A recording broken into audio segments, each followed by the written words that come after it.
Y esta vez se trata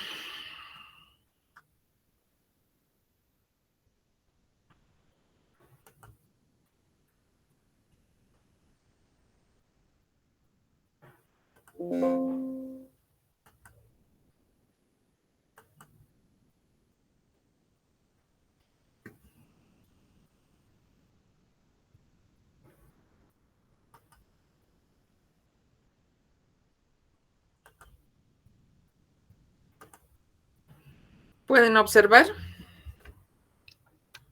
Sí, doctora. Muy bien.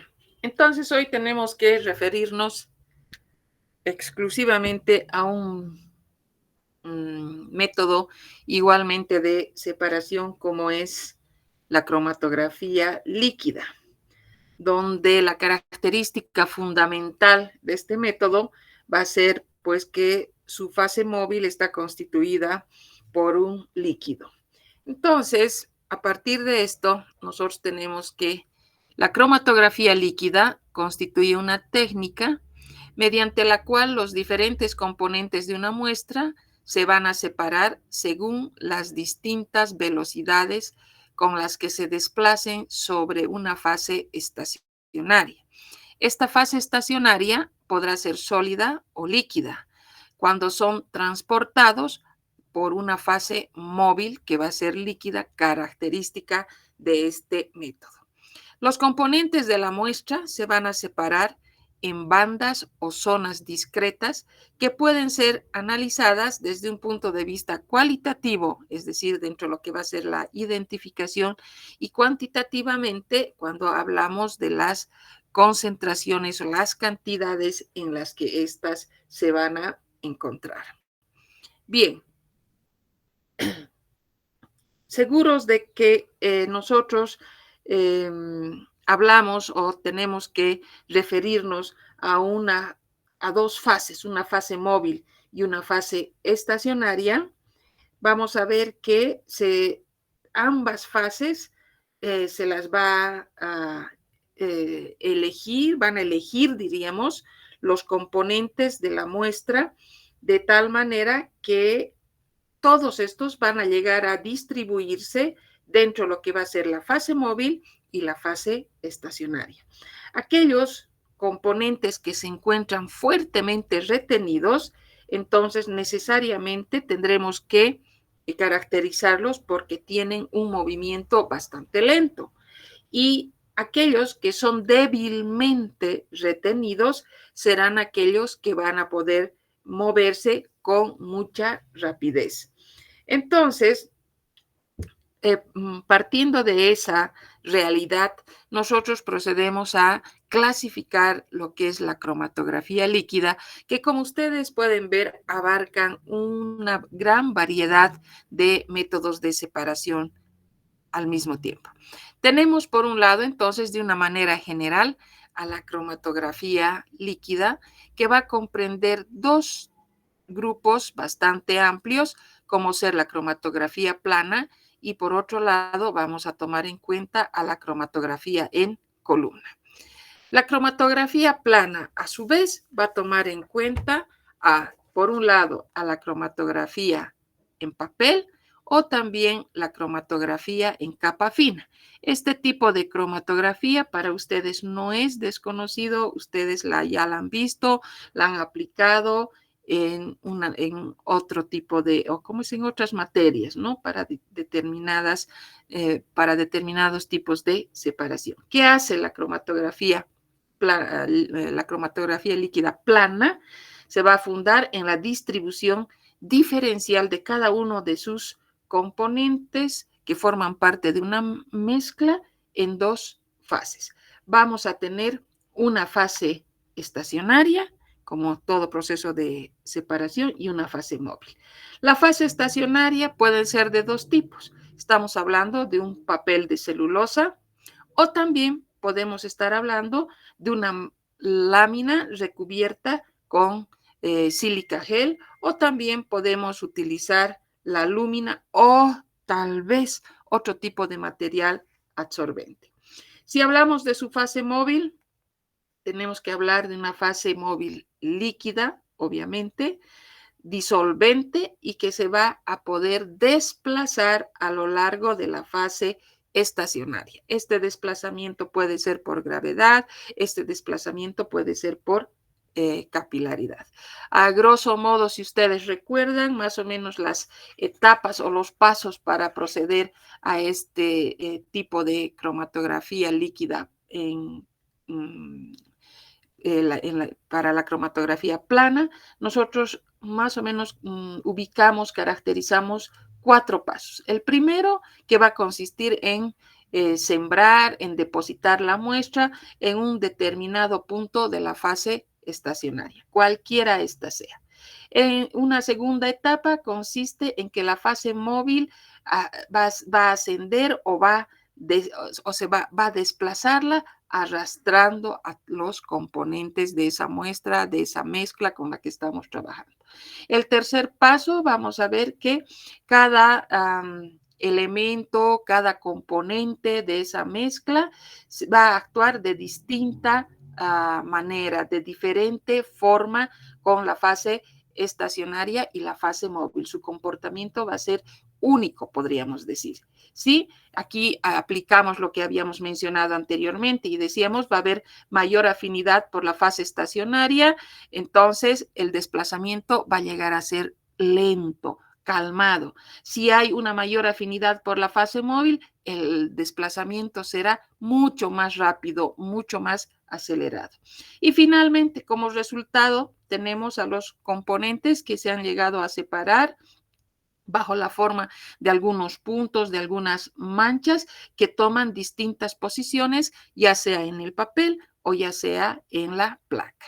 Entonces, esto cuando de una manera bastante general nos referimos a la cromatografía líquida y en primer lugar tomamos en cuenta a la cromatografía plana. Entonces, ahora tenemos por otro lado la cromatografía en columna. Y dentro de la cromatografía en columna vamos a tomar en cuenta la cromatografía clásica, la cromatografía inicial, podríamos decir, tradicional, y por otro lado, aquella cromatografía líquida en columna, pero a alta presión o sometida a una presión determinada. Entonces, en este último grupo vamos a encontrar, por ejemplo, la cromatografía de absorción, la cromatografía de reparto, la cromatografía de cambio iónico, la cromatografía de exclusión y finalmente la cromatografía de afinidad. Cada uno presenta sus particularidades, cada uno es aplicado para determinado tipo de compuestos, de determinado tipo de muestras, determinado tipo de mezclas también. Entonces vamos a ir ahora a referirnos a lo que es la cromatografía en columna desde un punto bastante inicial, desde un punto elemental, si podríamos mencionarlo. Aquí decimos que en la cromatografía líquida en columna clásica, no se olviden de eso, vamos a partir desde allí, está formado por un tubo estrecho que interiormente contiene a la fase estacionaria, a través de la cual se va a hacer pasar la fase móvil por gravedad o por presión. Así de simple va a ser los componentes de una cromatografía en columna.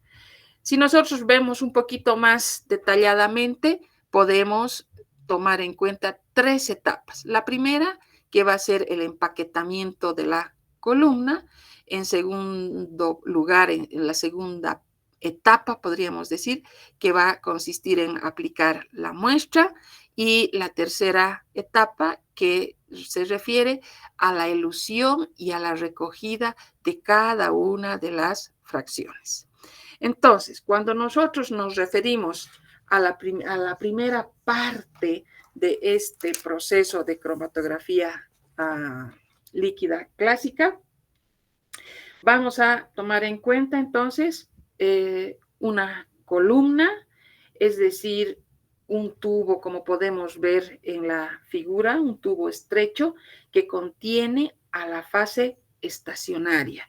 Ya vamos a ir estudiando qué características debe tener esta fase estacionaria. Bueno, La columna está rellena, diríamos, de la fase estacionaria. Nosotros podemos mencionar como el lecho cromatográfico, donde se encuentra ya la fase estacionaria, y luego procedemos a la siembra, a la aplicación de la muestra, como podemos ver, y agarramos, colocamos la muestra y se va a iniciar un flujo por gravedad. Vamos a agarrar y vamos a contar, como pueden ver en la figura, una serie de reservorios de la fase móvil, y vamos a ir y esta fase móvil va a ir atravesando todo el conducto, todo el tubo que contiene a la fase estacionaria y a la muestra, obviamente, y como resultado vamos a ir viendo que se va a producir la separación, se va a producir la diferenciación, el fraccionamiento de cada uno de los componentes de esa muestra en distintos, como ven en la figura, en distintos aros, anillos, o como ustedes pueden ver, estos se van a ir a fraccionar. Pero acá, si ustedes se fijan, las etapas se han cumplido, diríamos, no hemos requerido de ningún otro fenómeno a más del fenómeno de gravedad, o que a través de la difusión hayamos podido ir obteniendo las distintas porciones, los distintos elementos que hemos ido recogiendo uno por uno después de la separación o después del fraccionamiento. Entonces, es en términos bastante simples lo que ocurre en un proceso de cromatografía líquida normal, corriente, clásica, si vale el término. Ahora, ¿qué ocurre cuando nosotros analizamos este método que acabamos de describir, y cuál sería lo que nosotros necesitaríamos para mejorar este proceso de separación desde varios puntos de vista? Vayamos a compararlos, y por eso decimos hay una comparación de la cromatografía líquida clásica que la hemos visto hasta este momento con la cromatografía líquida también, pero de alta resolución, que vamos a ir ya revisando posteriormente. Obviamente, la cromatografía, como la hemos descrito, nos sugiere un proceso que lleva bastante tiempo, ¿sí? Por eso la consideramos un proceso de separación bastante lento. Va a ser poco eficaz tanto por la capacidad de separación como por el número de solutos que van a poder separarse. No estamos sometiendo a ningún tipo de fenómeno dirigido, si vale el término, para poder separar. Eso, entonces, sí vamos a conseguir separar, pero no hay mucha, diríamos, capacidad de separación. Luego, es una técnica manual, es una técnica laboriosa por la necesidad de la intervención continua, constante, si vale el término, de la persona que está trabajando sobre esto, es decir, sobre el operador. Ahora, es diríamos, un proceso que no va a ir a unirse, a conectarse con un cromatograma, sino es desde un punto de vista, diríamos, separado todo el proceso, donde nosotros vamos identificando y reconociendo a cada uno de los componentes.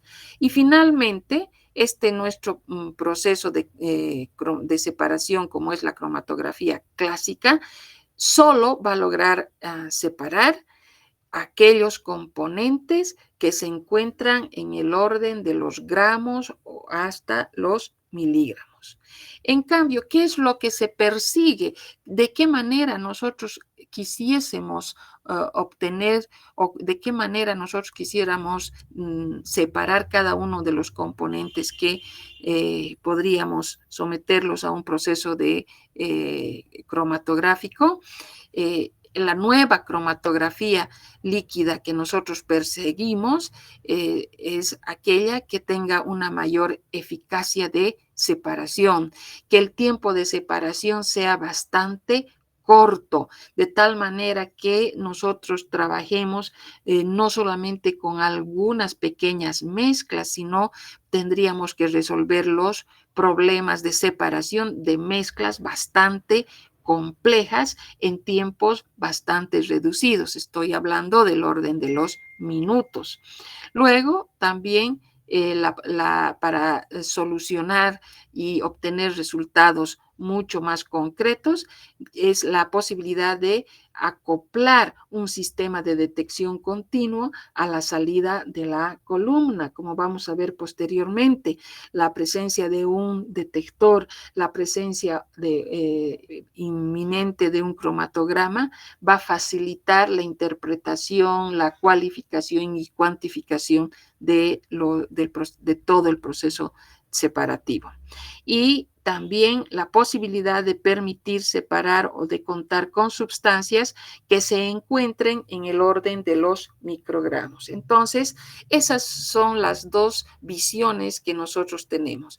¿Qué ocurre normalmente en un proceso de cromatografía líquido común, corriente, clásico, tradicional? ¿Y qué es lo que uno diríamos, visualiza o a lo que quiere alcanzar, de qué manera quiere llegar a mejorar? Entonces, de esta manera, nosotros vamos a tomar en cuenta lo que es el surgimiento del HPLC, que no es más que la cromatografía líquida, pero de alta resolución, es decir, sometida a altas presiones, como vamos a ver a continuación. Entonces, ¿cuáles son aquellas consideraciones que nosotros tenemos que tomar en cuenta? Para contar con una cromatografía mucho más competitiva, en lugar de emplear solo la fuerza de gravedad, como hemos visto en la cromatografía líquida clásica, para lograr hacer pasar la fase móvil líquida a través de la fase estacionaria, se debe utilizar las bombas de alta presión. Por eso hablábamos en un inicio y decíamos hay que someter a altas presiones. ¿Cómo vamos a solucionar esto? ¿Cómo vamos a conseguir? Con el empleo de bombas de alta presión. Entonces, el empleo de presión elevada, dice, que oscile entre los 500 y los 5000 PSI. ¿Qué son? Los PSI son unidades de presión que generalmente bajo estos términos se lo emplea en la industria americana, que más o menos un PSI equivale a 0,068 atmósferas para nosotros, o mejor dicho, diremos que una atmósfera va a ser igual a 14.7 PSI, ¿no? Para ubicarnos mejor. Entonces, necesariamente tenemos que contar con el empleo de presiones elevadas y de tal manera que la fase móvil líquida permitirá, en primer lugar, reducir el tamaño de partículas de la fase estacionaria, reducir la duración de una separación cromatográfica en un orden entre 5 hasta 50 veces, y también tendríamos que tomar en cuenta una detección continua del eluido, es decir, no como etapas separadas, etapas totalmente discontinuas. Esas son las consideraciones generales que nosotros las realizamos para tomar en cuenta el nacimiento, el surgimiento, si así vale el término, del HPLC, la cromatografía líquida de alta resolución. Entonces, eso mismo sugiere también algunas complicaciones. Es decir, el hecho de la configuración a presiones elevadas también sugiere que presentemos complicaciones técnicas en comparación con la modalidad clásica. Efectivamente, cuando hemos descrito la cromatografía líquida clásica en columna, hemos visto que a más de los tubos delgados donde colocábamos la fase estacionaria, procedíamos al sembrado, añadíamos la fase líquida, etcétera, etcétera. Todo era un proceso manual y no había mayor problema. Y acá, en el hecho ya de contar con situaciones como someter a altas presiones, la presencia de bombas, etcétera, etcétera, obvio, sugiere complicaciones técnicas complejas, ya procesos técnicos bastante complejos, si nos ponemos a comparar. Y por otro lado, un notable aumento del costo de adquisición y también del mantenimiento del instrumento. Eso sí es, podríamos nosotros considerarlos como una, diríamos, no desventaja, ¿no? Pero situaciones que efectivamente hay que tomarlas en cuenta o hay que mencionarlas. Estos aspectos, si bien nosotros podríamos decir, pero más van a ser las ventajas con las que vamos a contar, etcétera, etcétera, si bien minimizamos, si vale el término, porque los resultados que van a ser totalmente nada comparables con lo que hemos descrito anteriormente, vamos a ver también que efectivamente surgen este tipo de situaciones, este tipo de limitantes.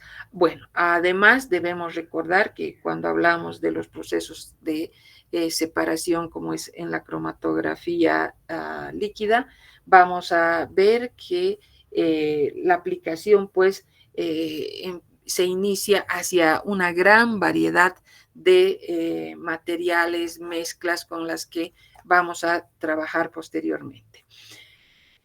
Bien, diferencias fundamentales entre la cromatografía líquida a alta presión y la cromatografía líquida en columna.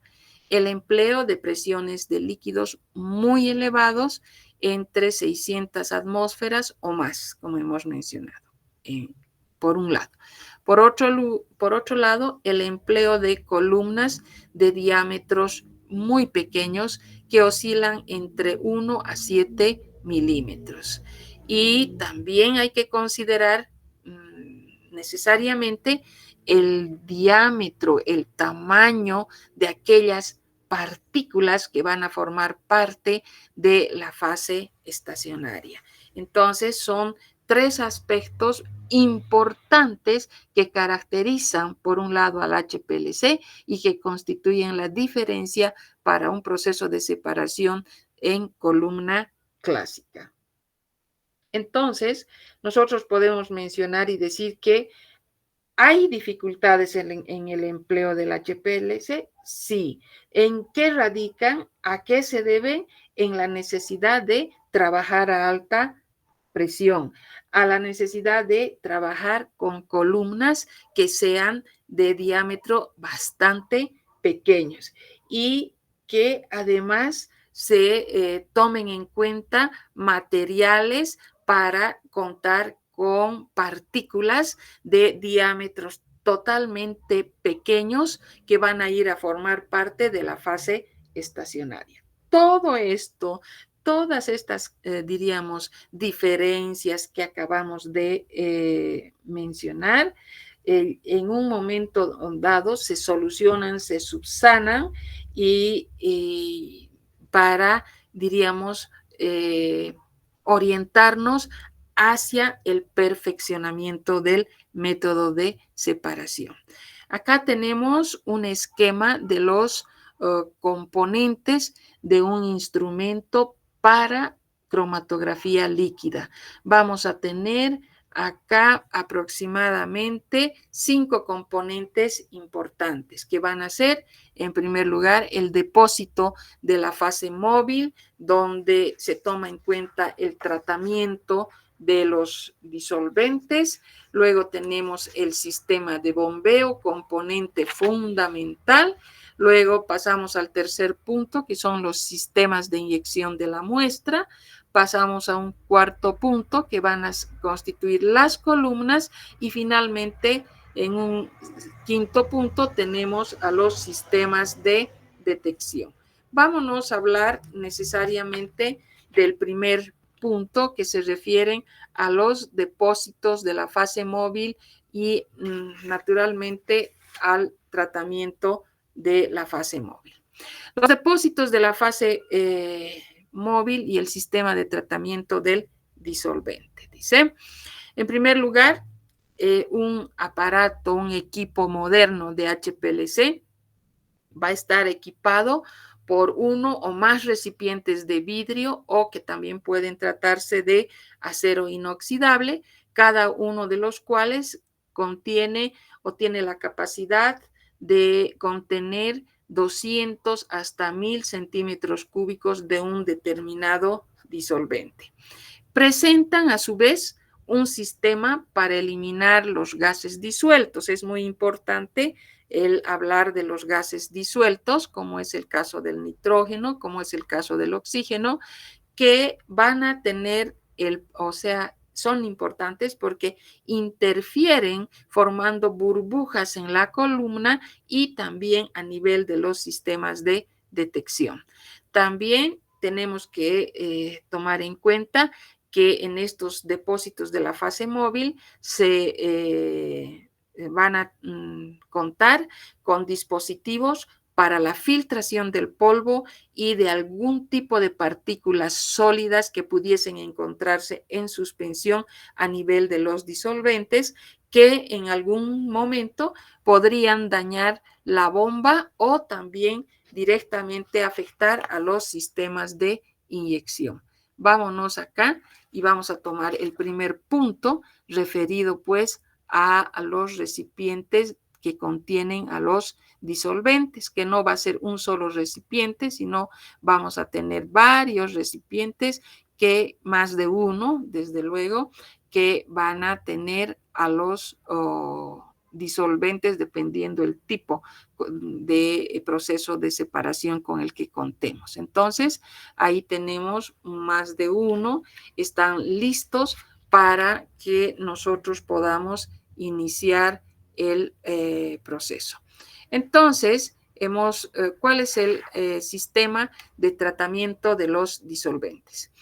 Con la desgasificación y la eliminación de partículas a través del filtrado, se quiere conseguir que el disolvente ingrese lo más limpio posible a la columna. Ese es el objetivo, ver que el disolvente llegue pero de la mejor manera.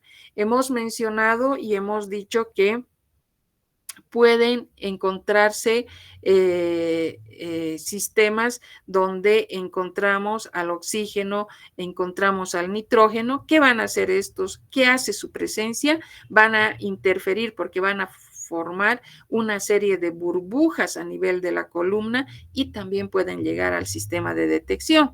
Ahora, a su vez, estas mismas burbujas van a provocar, van a lograr un ensanchamiento de banda que de una u otra manera van a interferir con el buen funcionamiento del detector.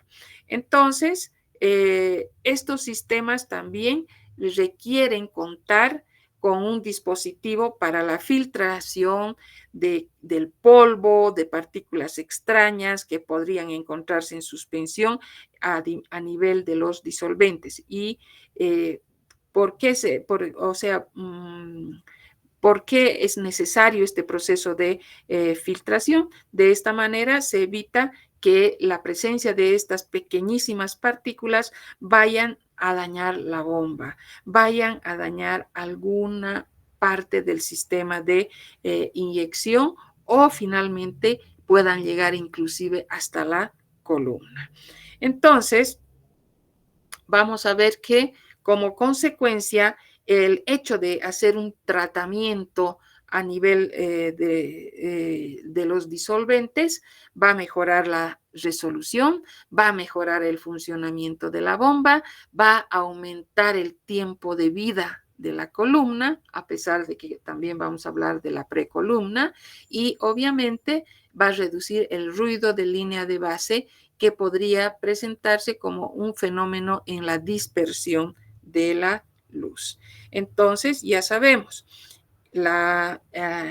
cuando hablamos del tratamiento, resumiendo en una frase, cuando hablamos del tratamiento de los disolventes a través de la desgasificación, a través de la eliminación de partículas, y esto lo conseguimos por el filtrado, ¿qué queremos? Que el disolvente entre lo más limpio posible, pueda llegar, si vale el término, hacia la columna. Bien, luego tenemos que decir que seguimos refiriéndonos al hecho o al proceso de desgasificación, que consiste en eliminar las burbujas que suelen formar los disolventes contenidos en los depósitos. Y esto se puede realizar a través de un sistema de bombeo, a través de un sistema de destilación, a través de un sistema de agitación o de calefacción. Si ustedes se fijan, diríamos, o también podemos mencionar a un sistema de purgado que elimina los gases disueltos con finísimas burbujas de un gas inerte que no es soluble en la fase móvil. Entonces, esto, diríamos, nos lleva un determinado tiempo y son varios sistemas los que nos pueden permitir actuar cuando hablamos o nos referimos al proceso de desgasificación. Luego vamos a hablar del proceso de filtrado, como hemos mencionado hacia un momento, cuando nos referíamos a la eliminación de partículas. Entonces, este proceso de filtrado se lo va a realizar porque hay un dispositivo en el interior del equipo para la filtración del polvo y de las partículas sólidas en suspensión que se podrían encontrar en los disolventes, para evitar que estas partículas dañen la bomba o los sistemas de inyección o también obturen la columna. Entonces, es muy importante considerar también el dispositivo para la filtración del polvo y otro tipo de partículas sólidas. El proceso de elusión de la fase móvil a través de la fase estacionaria también se va a poder llevar a cabo de dos formas. Uno, a través de una elusión isocrática, y otra a través de una elusión en gradiente. ¿Cuál es la diferencia o cuál es la característica fundamental en cada uno de ellos?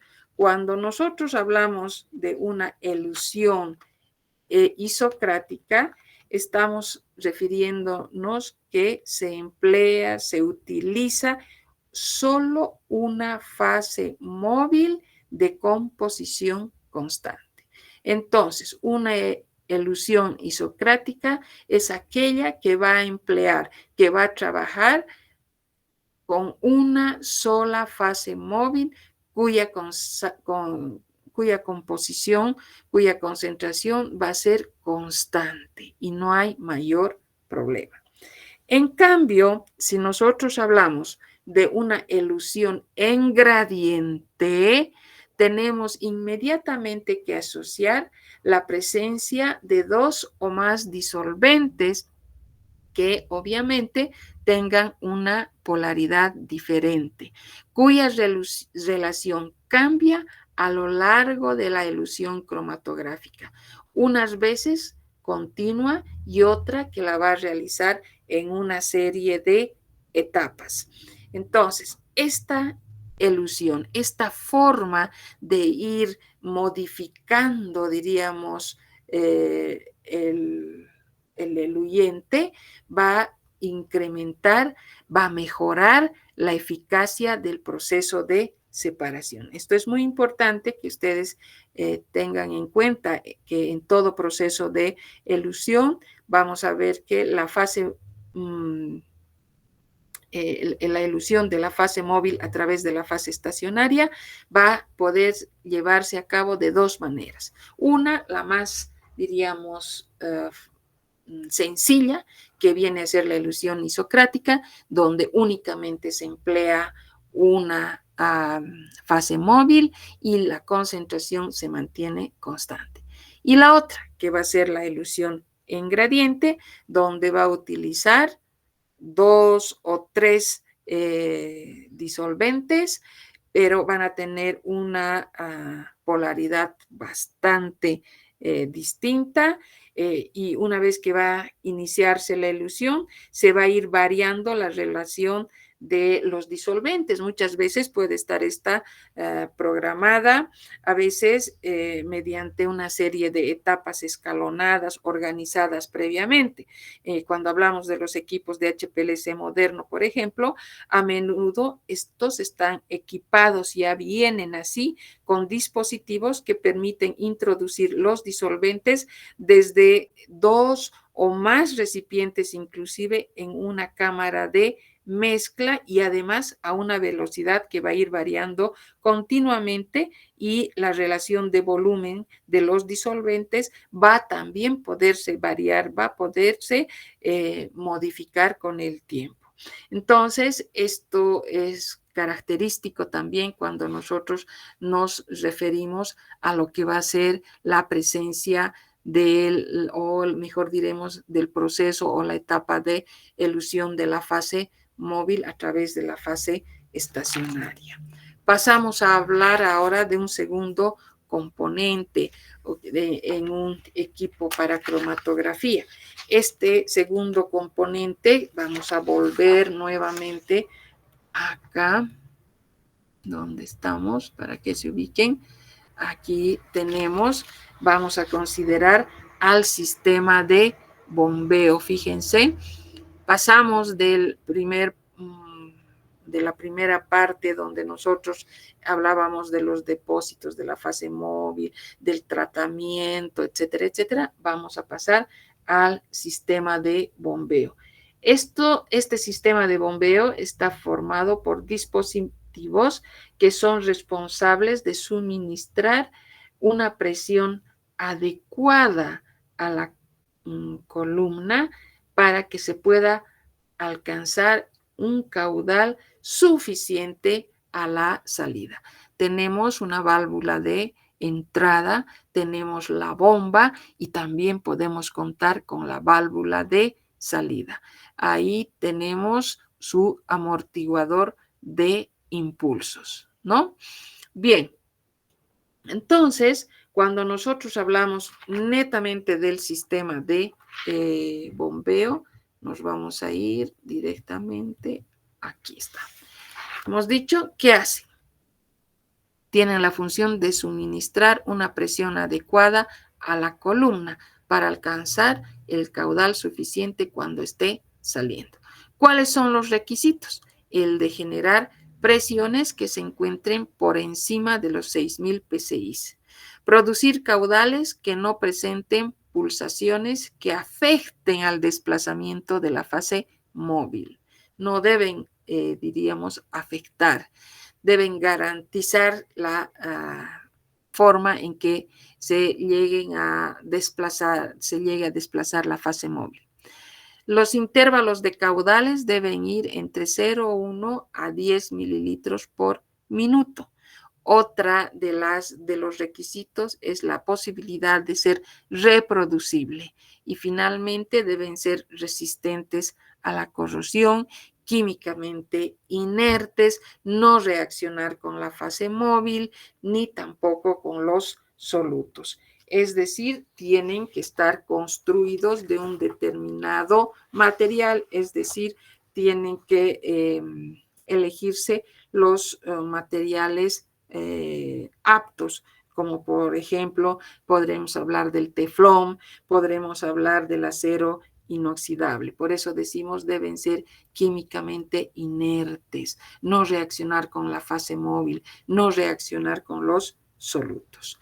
Dentro de estas características en el sistema de bombeo, vamos a encontrar tres tipos de bombas. Vamos a tener las bombas recíprocas, vamos a tener las bombas de desplazamiento o de jeringa y vamos a tener las bombas neumáticas o de presión constante. En la descripción de estas bombas no nos vamos a ir a la parte mecánica de cómo funcionan, etcétera, etcétera, sino vamos simplemente a referirnos a algunas características que puedan tener en cuanto a sus diríamos, las características que presenten como bombas, las ventajas, las desventajas que puedan tener. Por ejemplo, en el caso de las bombas recíprocas, vamos a ver que estas tienen la ventaja de tener un pequeño volumen interno que va a ir entre 35 a 400 microlitros. Tienen altas presiones de salida, se consiguen altas presiones de salida que van a estar por encima de los 10.000 psi. Hay una fácil adaptación a la ilusión por gradientes, es una gran ventaja, por ejemplo. Y estos trabajan con caudales constantes. ¿Y cuál es el problema que presentan este tipo de bombas o qué limitación presenta este tipo de bombas? Se refiere a que presentan el flujo pulsado. ¿Y qué entendemos por flujo pulsado? Es un tipo de flujo forzado, es decir, que presentan variaciones periódicas en el caudal y en la presión también. Podríamos decir que es aquel fluido que no va a ir a circular de una manera continua, de una manera uniforme, sino que va a producirse cada que funcione, por ejemplo, un pistón, se va a producir un pulso más intenso del fluido. Por eso dice, presenta la desventaja del flujo pulsado. Eso cuando hablamos de las bombas recíprocas. Y hemos mencionado que pueden ser o que tomamos en cuenta tres tipos de bombas. Tenemos las bombas de desplazamiento, que obviamente si las describimos presentan unas cámaras, son una especie de jeringas que tienen un émbolo que se activan a través de un mecanismo de tornillo, a través de un pequeño motor, que bueno, no lo vamos a considerar. Nosotros veremos cuáles son sus ventajas, las que presentan y sus desventajas. Entre sus ventajas decimos que trabaja con un flujo independiente de la viscosidad y de la contrapresión. No interesa entonces la presencia de estos dos fenómenos. Luego, otra ventaja constituye que es un flujo libre de pulsaciones, como habíamos visto en el anterior caso, teníamos una limitación del flujo pulsado. Aquí es un flujo libre de pulsaciones, pero sí también presenta desventajas. La capacidad del disolvente va a ser limitada y va a haber una dificultad en el cambio del disolvente. Entonces, ¿a qué se refiere esto? Cuando hablamos de que estamos mencionando que la capacidad del disolvente es limitada, estamos hablando, por ejemplo, de un volumen aproximado de unos 250 mililitros. Y cuando hablamos de una incomodidad en el cambio de los disolventes, o sea, no es tan, diríamos, fácil, no es tan normal la posibilidad de ir cambiando los disolventes el momento de realizar el empleo, el uso de los distintos disolventes. Pasamos a un tercer tipo de bombas y nos vamos a referir a las bombas neumáticas. Como su nombre dice, en este sistema de bombeo, la fase móvil se encuentra en un recipiente que va a encontrarse plegado, si vale el término, es decir, colocado en una especie de recipiente, en una especie de vasija que va a poder presurizarse a través de un gas comprimido, un poco más complejo, por eso decimos bombas neumáticas, ¿no es cierto? ¿Qué ventajas presentan? Son económicas, están exentas de pulsos, y las desventajas que podríamos mencionar, que están limitada la capacidad y la presión de salida. En segundo lugar, vamos a decir que no son utilizables para elusiones con gradientes, sino solo para las isocráticas. Son limitadas a presiones menores a unos 2000 psi, ya pueden fijarse. Y también hablamos de un caudal dependiente de la viscosidad del disolvente y de la contrapresión que pueda tener la columna. Entonces, como ustedes verán, que son simples aparentemente estas bombas neumáticas, vemos cómo se ubica la fase móvil. Sabemos que son disponibles este tipo de bombas, son económicas, son sencillas, están exentas de impulso, pero tienen una desventaja, tienen una limitada capacidad y también la presión de salida. Y por otro lado, vamos a ver que aquí sí influye la viscosidad que pueda tener el disolvente y la contrapresión de la columna.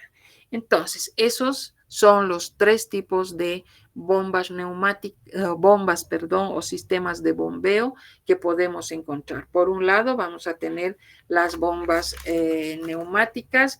Por otro lado, vamos a tener las bombas que van a ser, las consideramos a las bombas de desplazamiento, y también tenemos que considerar a las bombas recíprocas. Después de tomar en cuenta al sistema de bombeo, nosotros vamos a pasar nuevamente acá a los sistemas de inyección de la muestra. Fíjense, aquí nosotros tenemos en el punto 3 las válvulas de inyector. Entonces, en este componente que va a estar en contacto ya con la columna. Vámonos y vamos a encontrar a las bombas neumáticas, sistema de inyección de la muestra. Bien, este es el componente que permite introducir la muestra en la corriente de la fase móvil. Ajá. Es este el elemento por donde nosotros vamos a poder introducir a la fase móvil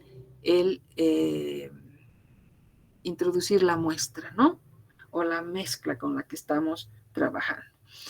Esta parte, podríamos decir, es un elemento limitante en la medición de la precisión entre en la cromatografía de líquidos. Entonces, es un aspecto, un punto muy importante. ¿Cuáles son los requisitos que debe tener un sistema de inyección de la muestra? Ahora, entre sus requisitos debe mantener las condiciones de la muestra, obviamente. Luego, no disminuir la presión generada por las bombas.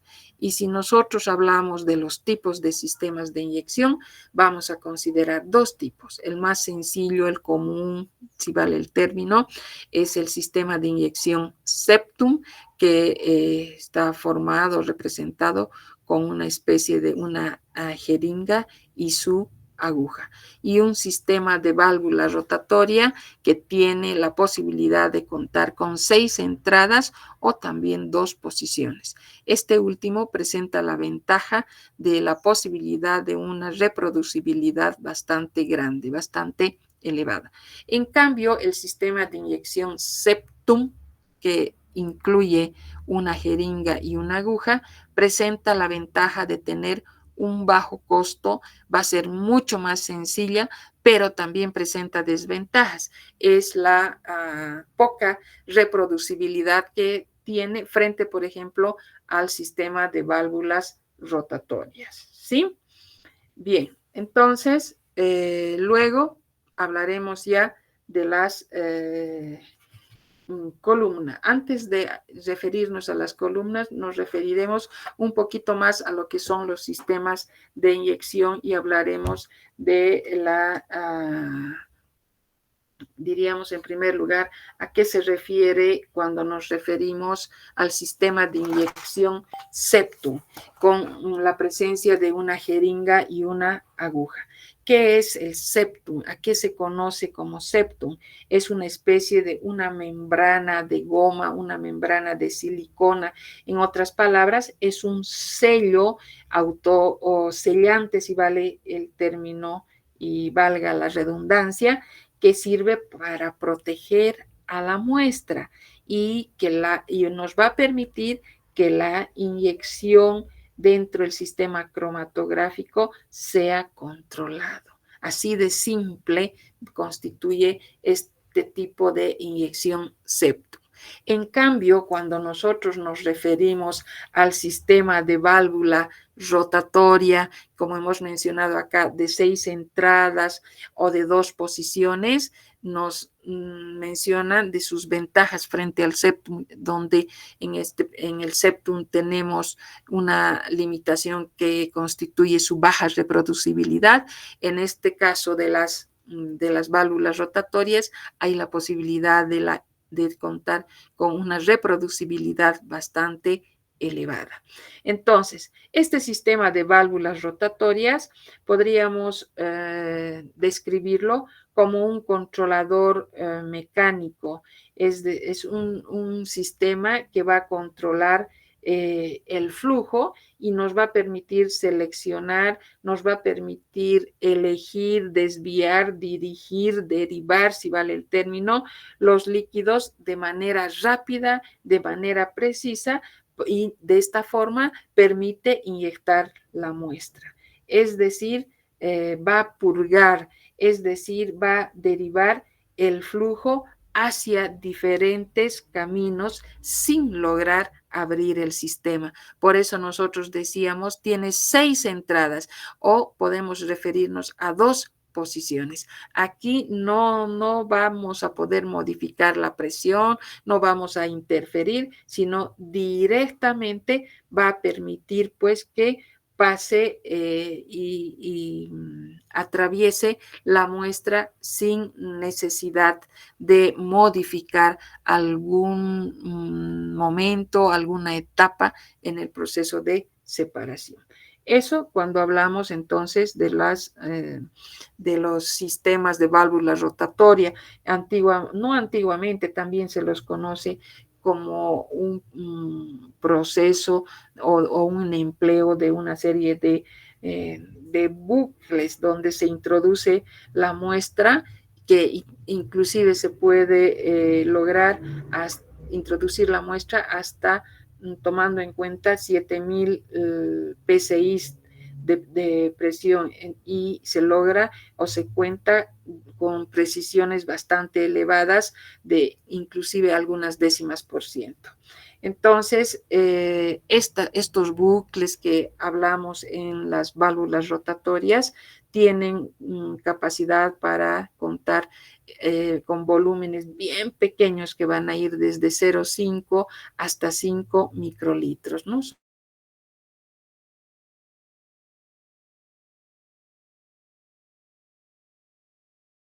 Después del sistema de inyección de la muestra, volvemos a ubicarnos donde estamos acá. Tenemos en el punto 3, vamos a pasar hasta el punto 4, que va a ser la columna, las características de la columna. Entonces, pasaremos a hablar de las columnas. ¿Dónde están las columnas? Bien. La columna es donde se produce la velocidad diferencial de los solutos que permite la separación de los componentes de una mezcla compleja.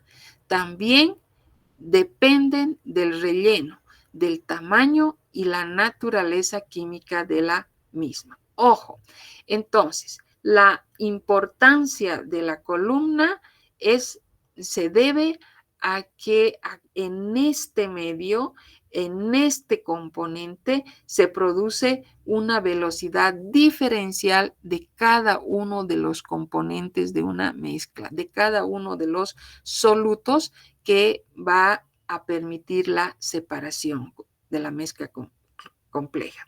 Entonces, pero no solamente va a depender de la columna en sí, sino que en la columna tenemos que tomar en cuenta la presencia de un relleno.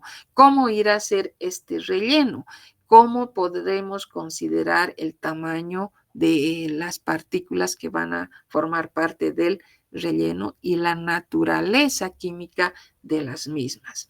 Entonces, la columna como tal incluye la presencia del relleno, del tamaño y de su naturaleza química.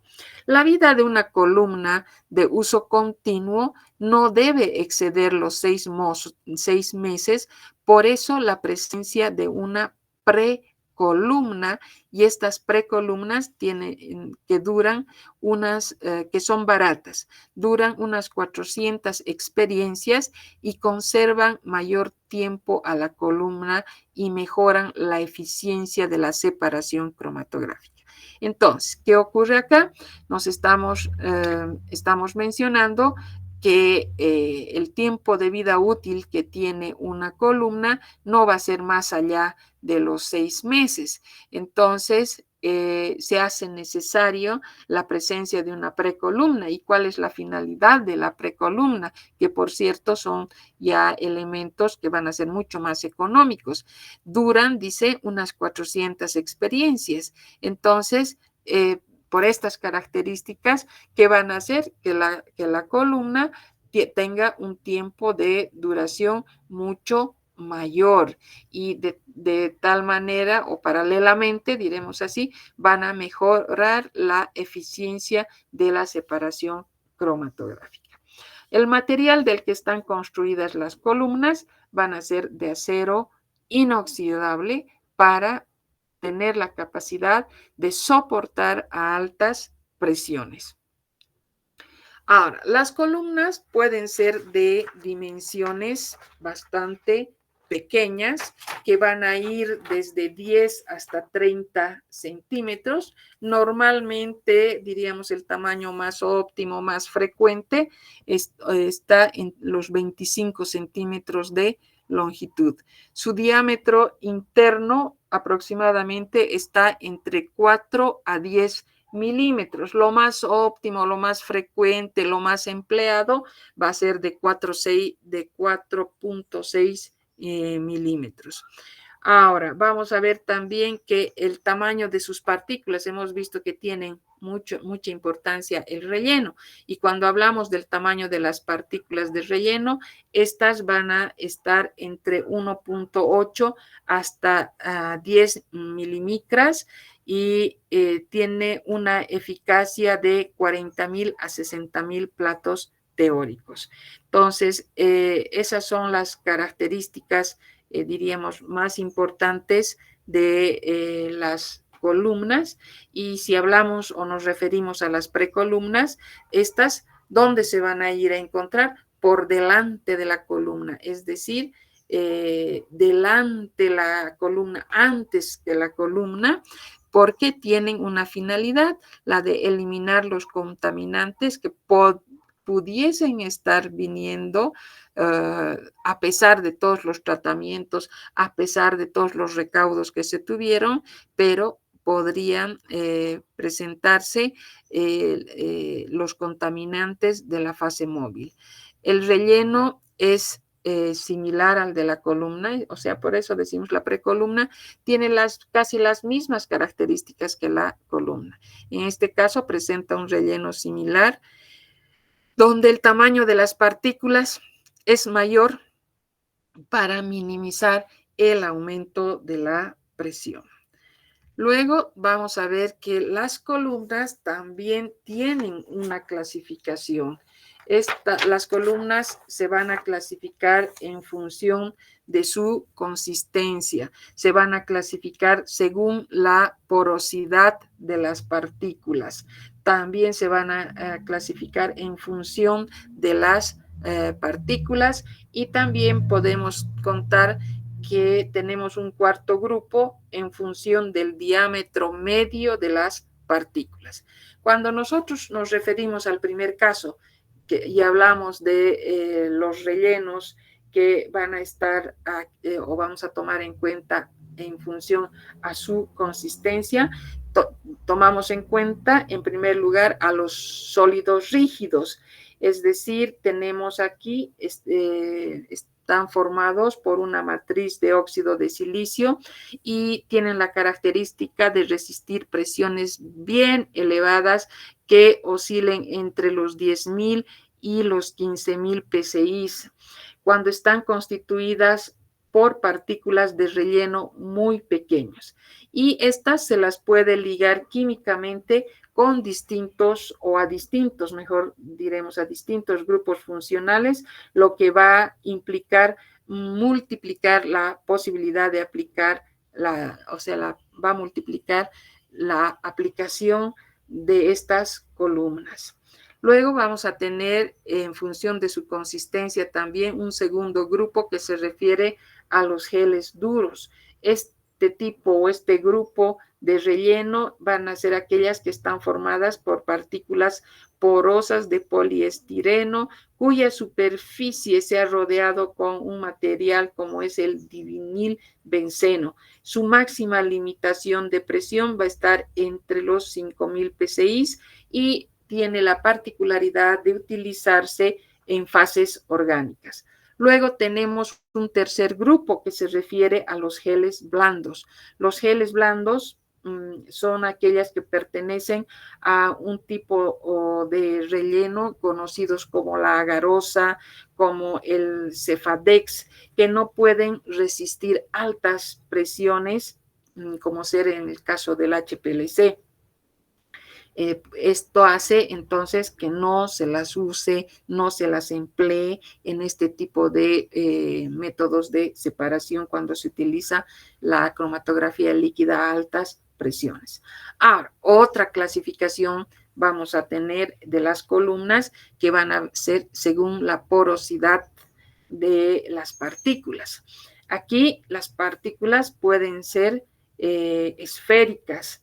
Se fabrican con lechos de cristales también esféricos, obteniéndose lechos de 3 tipos de porosidades. Y vamos a tener aquellos que son porosos, aquellos que son superficialmente porosos, nada más, y los que son peculiares, conocidos como nada porosos.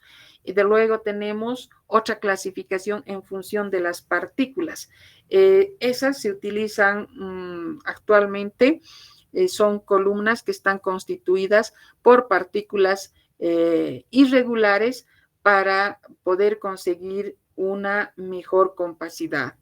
Y finalmente tenemos en función del diámetro medio de las partículas. Normalmente en el caso del HPLC se trabaja entre rellenos que están entre las 5 milimicras de diámetro de partículas, pero es aconsejable trabajar con partículas aún de un tamaño menor para lograr una mejor resolución. Pero el hecho de disminuir el tamaño o de la partícula tiene el contraefecto, diríamos, de poder aumentar la presión. Entonces, esa es la clasificación que nosotros tomamos en cuenta cuando hablamos las características del relleno. Finalmente, vamos a pasar a un quinto componente. Y si hablamos de este quinto componente, vamos a volver nuevamente a nuestro esquema inicial, donde llegamos después de la columna, encontramos al detector. Dentro de los sistemas de detección ahora vamos a mencionar los siguientes. Pasamos los sistemas de detección. A ver, ¿qué hace el detector?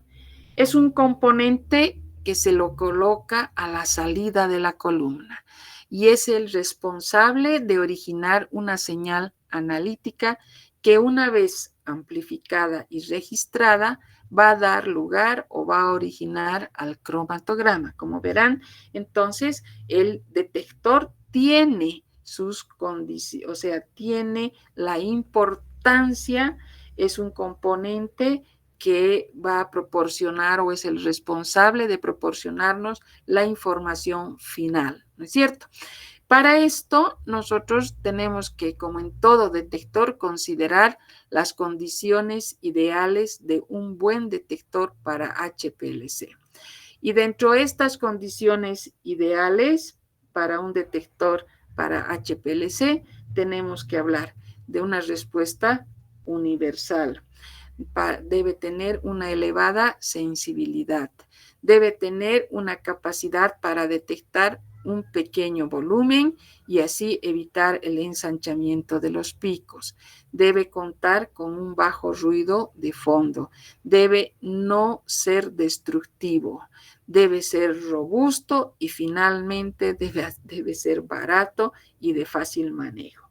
Entonces, con estas condiciones y considerar un detector ideal, lo que nos queda es acercarnos un poco mínimamente a estas condiciones. Y cuando hablamos de los sistemas de detección acoplables al HPLC, nosotros vamos a tomar en cuenta o los vamos a clasificar en 3 grupos a los sistemas de detección. Aquellos que toman en cuenta las técnicas ópticas, aquellos que toman en cuenta las técnicas electroquímicas y otras que toman en cuenta otras técnicas. Si hablamos de las técnicas ópticas, vamos a mencionar detectores como son los detectores de absorción ultravioleta visible, los de fluorescencia, los de fosforescencia, los de quimioluminiscencia, los infrarrojos, los de resonancia magnética nuclear, los de dispersión Raman, los termoópticos y aquellos que toman en cuenta el índice de refracción. Todos dentro de lo que consideramos las técnicas ópticas. Pero también tenemos aquellos que toman en cuenta las técnicas electroquímicas, que van a ser los detectores empleados en conductimetría, aquellos de potenciometría y los de amperometría. Y aquellos que emplean otro tipo de técnicas distintas a las 2 anteriores mencionadas, tenemos la espectroscopía de masas y la radiometría. Vámonos a lo más empleado, a lo más común que nosotros podemos mencionar y tenemos la detección ultravioleta visible, que es la detección fotométrica. Ahora, son métodos que están basados en la absorbancia de la luz ultravioleta visible. Son los más empleados en equipos comerciales debido a su posibilidad para determinar un gran número de compuestos y grupos funcionales, así como su facilidad de manejo, a pesar de que su sensibilidad es mucho menor que en otros tipos de detección. Presenta la ventaja de que es, como diríamos, bastante sencillo y tiene un precio bastante económico. Y entre sus inconvenientes o entre sus desventajas que son mayores, podemos decir que hay la necesidad de métodos con un poder de resolución alto. Hay otro de los inconvenientes es el empleo de disolventes transparentes y otra es la necesidad de contar con patrones comerciales para la identificación. Estos detectores de detección fotométrica, es decir, ultravioleta visible, miden la absorbancia de todo lo que eluye de la columna a una longitud de onda determinada, o bien registra todo el espectro. Para minimizar el ensanchamiento de banda, el volumen de las cubetas debe ser lo menor posible, que vaya entre 1 a 2 a 10 milímetros. Bien, ahora, ¿cuáles son los detectores de absorción? Los detectores de absorción pueden ser de 3 tipos. En primer lugar, vamos a tener los de longitud de onda fija. En segundo lugar, vamos a tener los de longitud de onda variable. Y finalmente vamos a tener los diodo array.